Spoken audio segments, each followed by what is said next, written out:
Question number 21.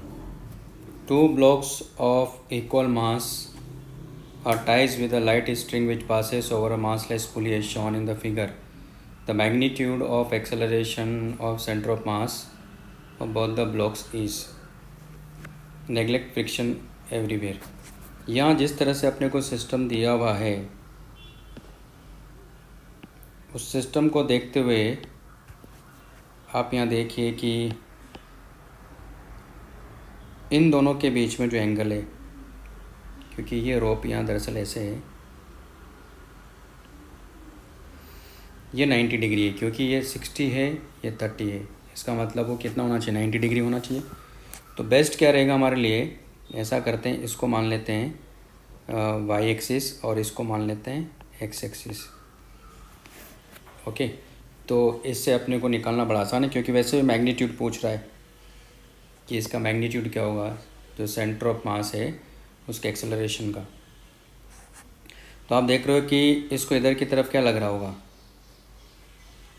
इसको लग रहा होगा mg sin 30 और इसको इधर क्या लग रहा होगा mg sin 60। तो आप देखो कि इसका सिस्टम का जो एक्सेलरेशन देखेंगे, मतलब इन दोनों ब्लॉक का एक्सेलरेशन की अगर बात करें तो इसका एक्सेलरेशन ऊपर की तरफ होगा और इसका इधर की तरफ होगा। तो कंस्टेंट से दोनों का एक्सेलरेशन तो क्या होगा, सेम होगा, लेकिन सेंटर मास का एक्सेलरेशन ये ए थोड़ी ना हुआ, ठीक है। तो इसका आप ऐसे लिख सकते हो, इसका एक्सेलरेशन क्या हो जाएगा, तो हो जाएगा mg sin 60 माइनस, क्योंकि दोनों का मास क्या इक्वल है, तो mg sin 30 डिवाइडेड बाई, ठीक है, डिवाइड बाई कितना हो जाएगा, 2m हो जाएगा। ओके, तो ये इन दोनों ब्लॉक का एक्सेलरेशन आ गया हमारे पास में। तो यहाँ से क्या करेंगे, m से तो m कैंसिल आउट हो जाएगा, तो g/2 है ना, और ये होगा हमारे पास में √3/2 माइनस 1/2। तो a अपने को मिल गया यहाँ g/4 √3 माइनस 1, ठीक।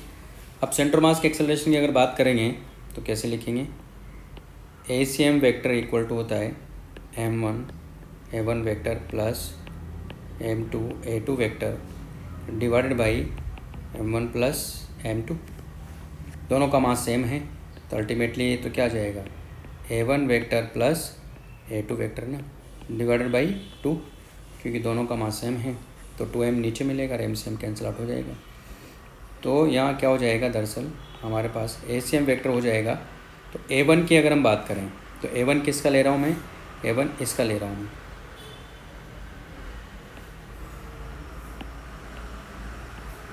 मैं a1 मतलब इसको मैं 1 मान रहा हूँ और इसको मैं 2 मान रहा हूँ।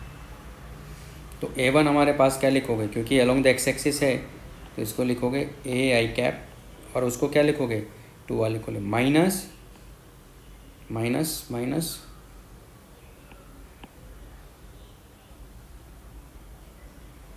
माइनस a j कैप, है ना, डिवाइडेड बाई क्या हो जाएगा 2। इसका मैग्नीट्यूड चाहिए अपने को, तो इसका मैग्नीट्यूड सीधा सीधा आ गया हमारे पास में, कितना आ जाएगा, तो ये आ जाएगा मैग्नीट्यूड ACM इक्वल टू हो जाएगा a/2 √2 ना, और a की वैल्यू हमारे पास में दे रखी है, a की वैल्यू हमारे पास में क्या है, यहाँ गिवन है, तो हमारे पास आंसर आ जाएगा।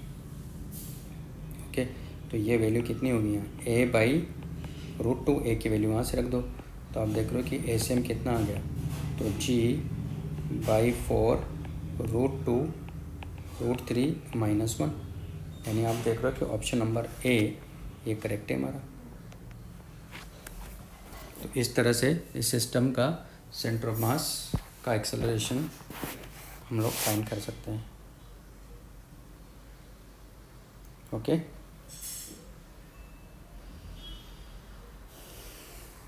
नेक्स्ट है हमारे पास में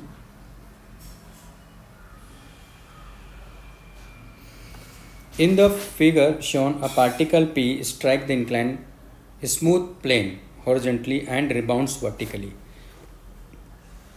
यानी ये पार्टिकल ऐसे आता है और फिर टकरा के ऐसे वर्टिकल हो जाता है। लेकिन यहाँ कह रहा है कि इंक्लाइन प्लेन क्या हमारे पास में स्मूथ इंक्लाइन प्लेन है कि, तो इसमें क्या करेंगे हम लोग रिजोल्व करेंगे। थीटा अपने को दे रखा है 60 डिग्री है, तो हमें बताना है कि in the figure shown a particle पे strikes incline smooth plane horizontally and rebounds vertically if the angle theta is 60 degree then the coefficient of restitution क्या होगा।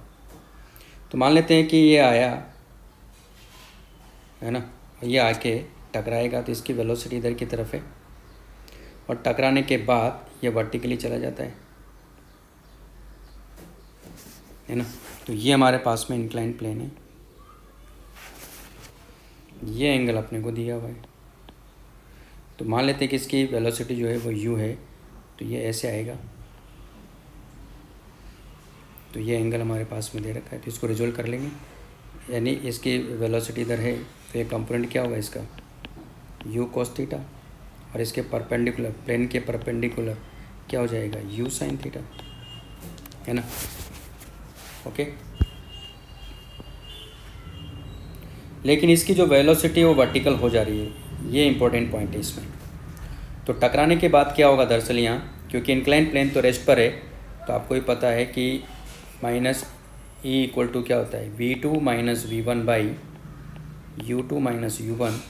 इंक्लाइन प्लेन को मैं मान लेता हूँ कि 2 है और इसको मैं मान लेता हूँ 1 है, तो आप देख रहे हो कि minus A equal to v2, यानी ये तो ज़ीरो ही है, माइनस u1 टकराने के बाद देखेंगे v1 बाई u2 इसका ज़ीरो है, माइनस u1, तो u1 क्या है इसका इस केस में ये हुआ ना, क्योंकि कॉमन नॉर्मल के अलोंग वेलोसिटीज़ देखते हैं। v2 v1 by u2 minus u1 क्या है कॉमन नॉर्मल के अलोंग है ना। तो आप देख रहे हो कि ये इस डायरेक्शन में है, तो इसको आप अगर इसमें इस डायरेक्शन को आप नेगेटिव लेते हो और इस डायरेक्शन को अगर आप पॉजिटिव लेते हो, तो फिर ये क्या हो जाएगा माइनस u साइन थीटा, है ना। तो माइनस माइनस प्लस हो जाएगा, तो ये हमारे पास आ गया e u sine theta equal to क्या हो गया v1 हो गया ना।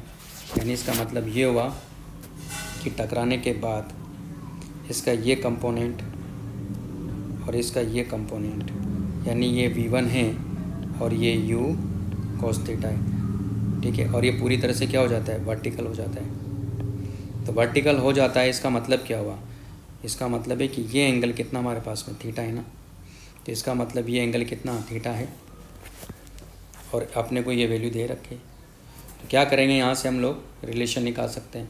तो आप देखो ये u cos थीटा है, तो रिलेशन क्या मिलेगा देखो, तो हमारे पास में आ जाएगा tan theta equal to u cos theta by v1 ना, और v1 की वैल्यू अपने को पास है, तो u cos theta divided by e u sine theta. तो हमारे पास आ गया दरअसल u से तो u कैंसिल आउट हो गया, और ये कितना हो जाएगा e हो जाएगा टेन थीटा। इसका मतलब है कि e की वैल्यू आ गई 1 बाई टेन स्क्वायर थीटा, और थीटा की वैल्यू कितना है यहाँ 60 डिग्री दिया है ना। तो इसका मतलब क्या होगा 1 बाई टेन स्क्वायर 60 डिग्री, यानी 1 बाई 3। तो आंसर क्या हो गया इसका ऑप्शन नंबर ए हो गया। इस तरह से करना है, okay.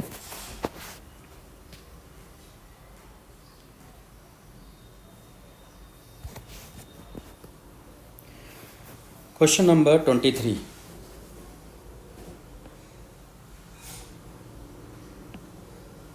A body of mass m at rest explodes into 3 pieces, 2 of which is of mass m by 4. Each are thrown off in perpendicular directions. तो मान लेते हैं कि ये ऐसा है,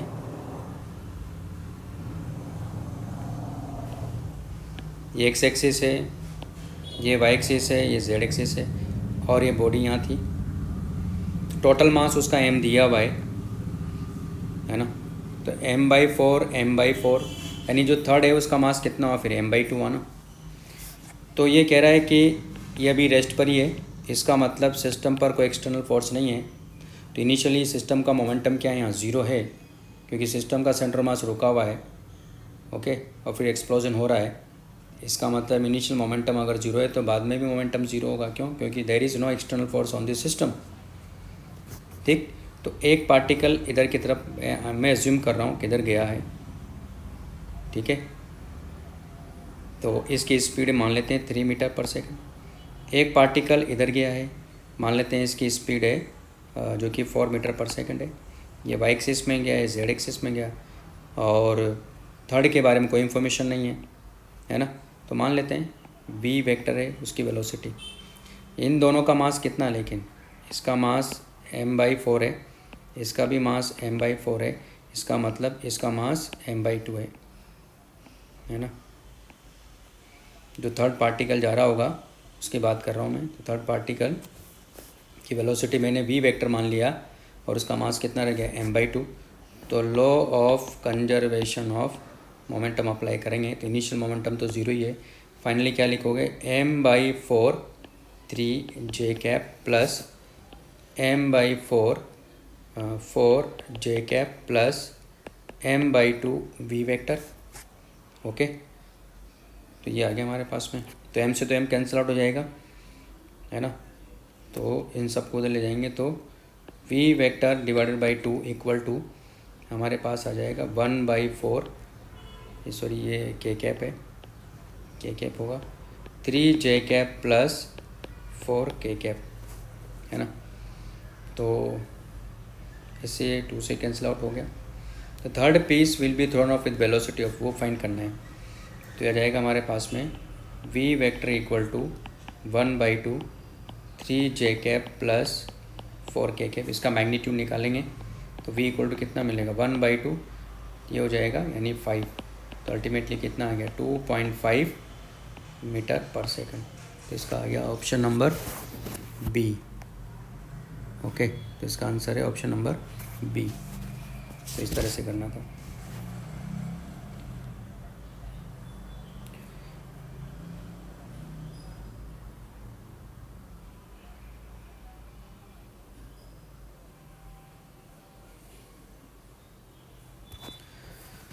क्वेश्चन नंबर 24 में क्या हो रहा है यहाँ, इन the figure shown find out the distance of centre of mass of a system of a uniform circular plate of radius 3r from O in which a hole of radius r is cut whose center is at 2r distance from center of large circular plate। तो जब भी इस तरह का कोई भी question हो तो यहाँ चार्ज का, यहाँ जो मास का डिस्ट्रीब्यूशन, मास का जो डिस्ट्रीब्यूशन यूनिफॉर्म दे रखा वैसे उसने, तो यहाँ लेकिन हम लोग अज्यूम करेंगे कि इसकी जो सरफेस मास डेंसिटी वो सिग्मा है। ओके, तो इसमें कॉन्सेप्ट होता है ये, इसको दो पार्ट में हम लोग ऐसा बना सकते हैं कि कंप्लीट डिस्क है, उसमें से हमने ये वाला पार्ट रिमूव किया है। तो जब ये रिमूव किया तो हमें ये डिस्क मिला और इसकी रेडियस अपने को दे रखा है, तो इसका मास भी निकाल लेंगे। इसका मास कितना मान लेते हैं, m1 है, इसका m2 है, तो सिग्मा इंटू इसका कितना हो जाएगा, πr², है ना। और यहाँ m1 कितना मिलेगा, सिग्मा इंटू π3r का होल स्क्वायर। ओके, तो आप देख रहे हो कि ये सिस्टम ऐसा है कि इसका जो सेंटर ऑफ मास है वो कहाँ मिलेगा आपको, क्योंकि सिमेट्री है। जो यहाँ जो इसने डिस्क रिमूव किया है वो इस तरह से रिमूव किया कि सिस्टम का centre mass along the x axis अपने को मिलेगा। वैसे तो लॉजिक के साथ देखो तो यहाँ कहीं मिलेगा, है ना। वही अपने को फाइंड करना है, डिस्टेंस फाइंड करना है कुल मिला के, है ना। नेगेटिव पॉजिटिव का कोई वो नहीं है यहाँ, सिर्फ डिस्टेंस फाइंड करना है अपने को। तो फॉर्मूला क्या होता है हमारे पास में, फॉर्मूला होता है xm equal to m1 x1 minus m2 x2 divided by m1 minus m2। Okay, ये फॉर्मूला अपने को यहाँ अप्लाई करना है। तो आप यहाँ देखो कि x1, अगर इसकी मैं बात करूँ कि मास m1 है तो इसका x1 कितना है, तो इसका x1 तो 0 ही है, और इसका x2 देखा जाए तो कितना बोल रहा है, 2r डिस्टेंस पर है, तो रख दो इसमें। तो m1 कितना हमारे पास में, तो सिग्मा π9² माइनस, है ना, इंटू 0 कर देंगे क्योंकि x coordinate, minus sigma πr² into 2r divided by sigma π9r² minus sigma πr²। ये तो 0 ही हो गया हमारे पास में। तो एक्सियम आप देखोगे यहाँ कितना मिल जाएगा, minus sigma pi R square into 2r divided by ये हो जाएगा 8 पाई आर स्क्वायर सिग्मा, यानी अल्टीमेटली अपने को मिलेगा -r/4। इसका मतलब इसका आंसर होना चाहिए ए। तो आप कहेंगे सर तो माइनस आ रहा है, नहीं माइनस तो आ ही रहा है, लेकिन पूछ रहा है ना, डिस्टेंस पूछ रहा है वो, ठीक है। तो आंसर क्या हो जाएगा I/4। तो मेन कॉन्सेप्ट दरअसल इसमें ये वाला था, ये आपको मालूम होना चाहिए, और ये एक ये कॉन्सेप्ट,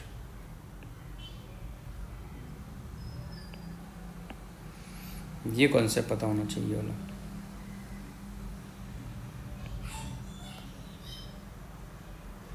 कि इसमें से ऐसे सब्ट्रैक्ट किया जाता है, बाकी तो सिंपल ही था क्वेश्चन।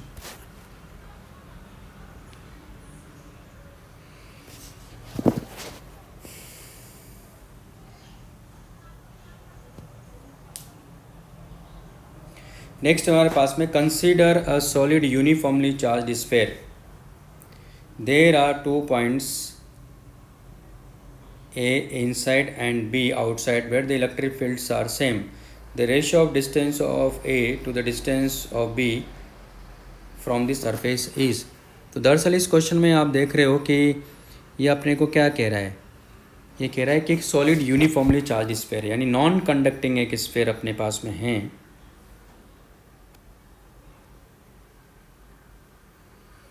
जिसमें चार्ज का डिस्ट्रीब्यूशन यूनिफॉर्म है, जो कि मैंने मान लिया कि पॉजिटिव चार्ज का डिस्ट्रीब्यूशन है, और इसकी जो रेडियस है वो r है मान लो, और वॉल्यूम चार्ज डेंसिटी आप चाहो तो रो मान लो, ठीक। तो हमने देखा कि यहाँ जब ग्राफ प्लॉट करते हैं हम लोग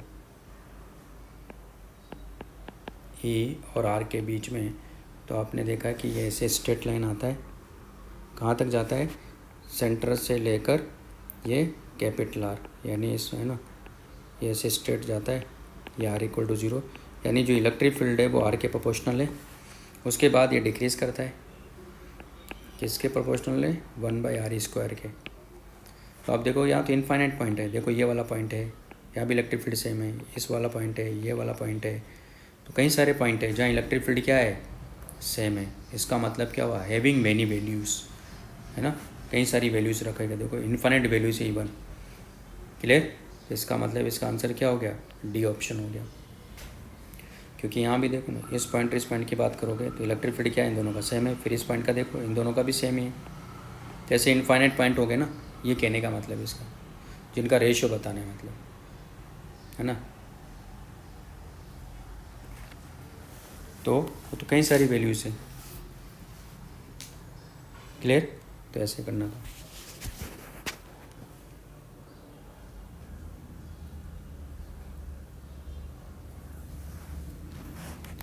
question number 26, large sheet carries uniform surface charge density sigma. A rod of length 12 has a linear charge density lambda on one half and minus lambda on the second half.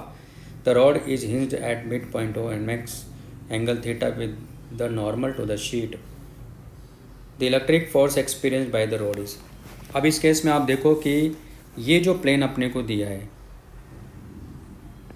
उस पर surface charge density क्या uniform है, तो इसकी वजह से electric field क्या होता है, यूनिफॉर्म होता है। जब इलेक्ट्रिक फील्ड यूनिफॉर्म है, आप यहाँ देखो रोड पर जितना पॉजिटिव चार्ज है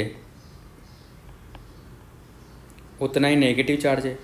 तो सीधी सी बात है कि जब यूनिफॉर्म इलेक्ट्रिक फील्ड में अगर मान लो ऐसा कोई इलेक्ट्रिक डायपोल की तरह सिस्टम बन रहा है, तो उस पर नेट फोर्स क्या होता है, हमेशा ऑलवेज ज़ीरो होता है। तो इस पर फोर्स क्या आ जाएगा, ज़ीरो आ जाएगा।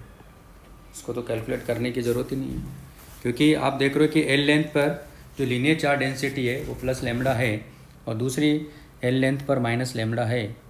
तो आप देख रहे हो दोनों पे चार्ज क्या है, मैग्नीट्यूड में इक्वल है, साइन क्या है, अपोजिट है, और यूनिफॉर्म इलेक्ट्रिक फील्ड में रख दिया है।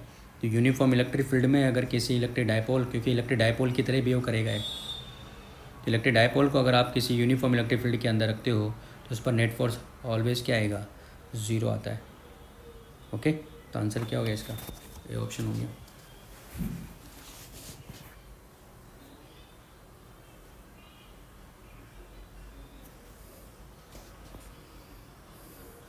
नेक्स्ट क्वेश्चन है हमारे पास में क्वेश्चन नंबर 27।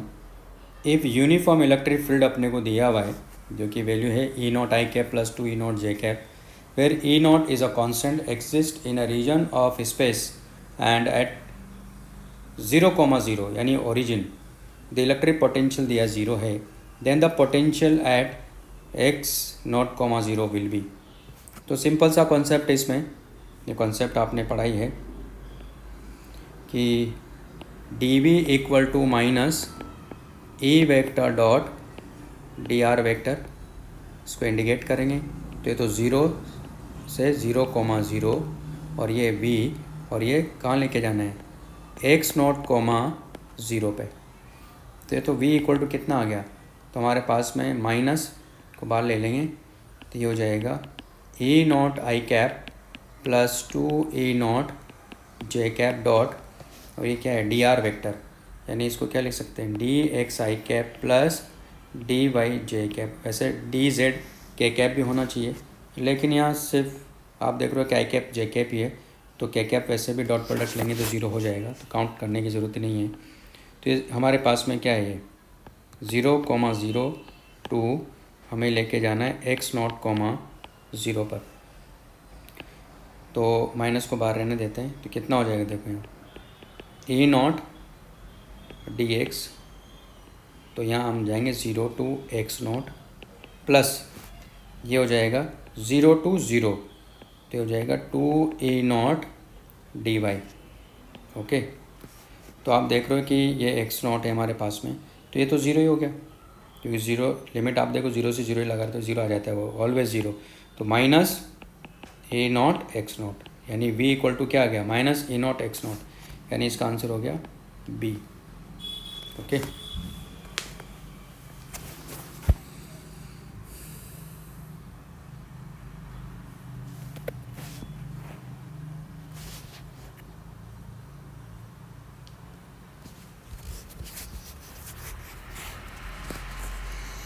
नेक्स्ट हमारे पास में क्वेश्चन नंबर 28।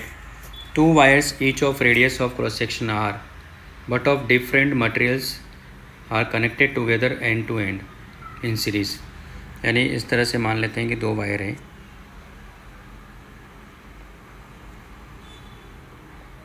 जिनकी रेडियस सेम है ना। If the densities of charge carriers in the 2 wires are in the ratio, charge densities यानी डेंसिटी ऑफ चार्ज कैरियर्स का मतलब है, मान लो अगर ये 1 है और ये तो ये 2 है, इसमें चार्ज डेंसिटी मान लेते हैं N2 है, यानी इसमें N1, यानी number of electrons per unit volume की बात कर रहा है।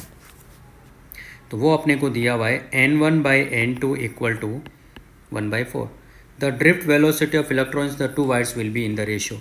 तो सिंपल सी बात है कि करंट का जो कॉन्सेप्ट है, अगर आई करंट गया तो यहाँ से आई ही बाहर जाएगा, तो हमारे पास क्या हो जाएगा I equal to N1 E A VD1 equal to N2 E A VD2, क्योंकि एरिया ऑफ क्रॉस सेक्शन तो सेम है।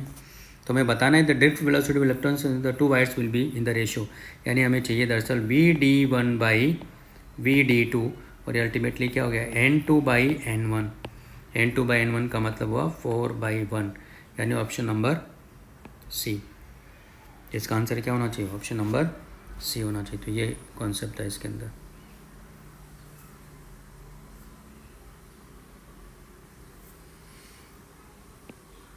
नेक्स्ट हमारे पास में 29।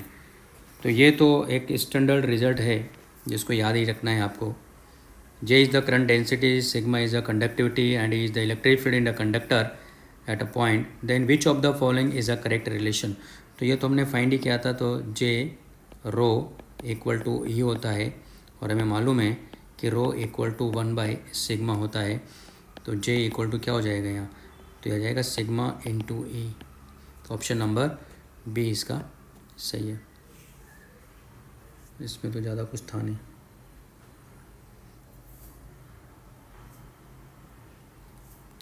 Question number 30। In the figure shown find the total magnification after 2 successive reflections, first on M1 and then on M2। तो M1 ये दिया अपने को है ना, राइट साइड में, लेफ्ट साइड में M2 दिया हुआ है।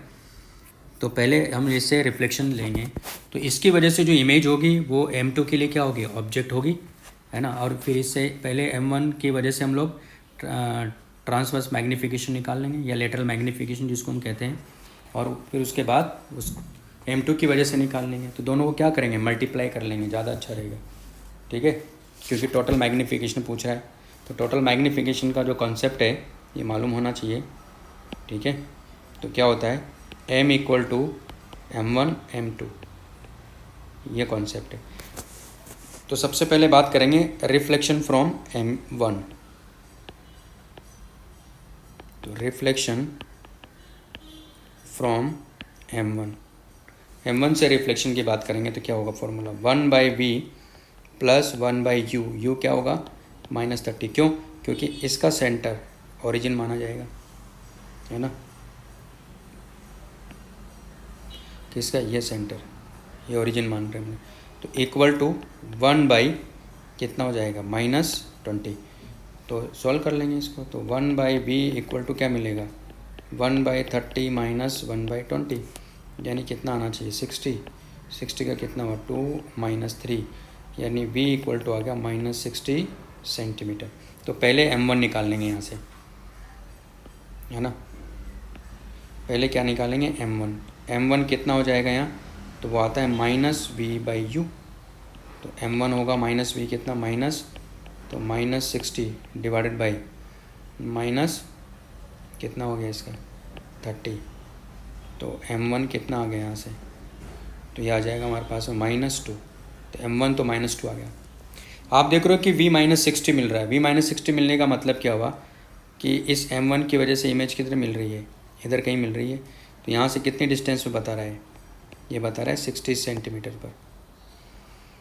तो आप देख रहे हो कि ये टोटल कितना है 40। तो यानी ये कितना हो जाएगा 20 सेंटीमीटर ना। तो यानी m2 के लिए क्या हो गया, सॉरी m2 के लिए ये ऑब्जेक्ट हो गया जो कि कितनी डिस्टेंस पर रखा हुआ है 20 सेंटीमीटर पर। तो नेक्स्ट है रिफ्लेक्शन फ्रॉम m2। तो ये हो जाएगा 1/v नहीं मालूम, प्लस 1/, इसको लिखेंगे -20, क्योंकि इसका सेंटर कहाँ है, इसका सेंटर यहाँ है, ओके। तो हमारे पास 1/f कितना है इसका -10 आ जाएगा अभी। तो ये जब इधर आएगा तो 1/v इक्वल टू क्या मिला 1/20 माइनस 1/10। तो अल्टीमेटली हमारे पास कितना आ गया, ऊपर नीचे 2 से, यानी v इक्वल टू आ गया -20। अब इसका भी m2 निकाल लेते हैं। तो इसका m2 कितना होगा, तो -20 और ये कितना है -20, यानी m2 इक्वल टू कितना आ गया -1। मैं क्या बोल रहा हूँ कि m1 m2 होना चाहिए, क्या होना चाहिए m1 × m2 होना चाहिए। तो m2 कितना है हमारे पास में -2, है ना, -2, m2 कितना है -1। इसका मतलब हुआ कि मल्टीप्लाई कर देंगे।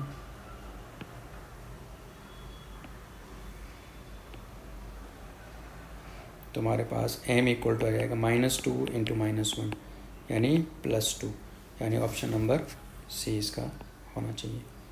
तो इस तरह से करते हैं।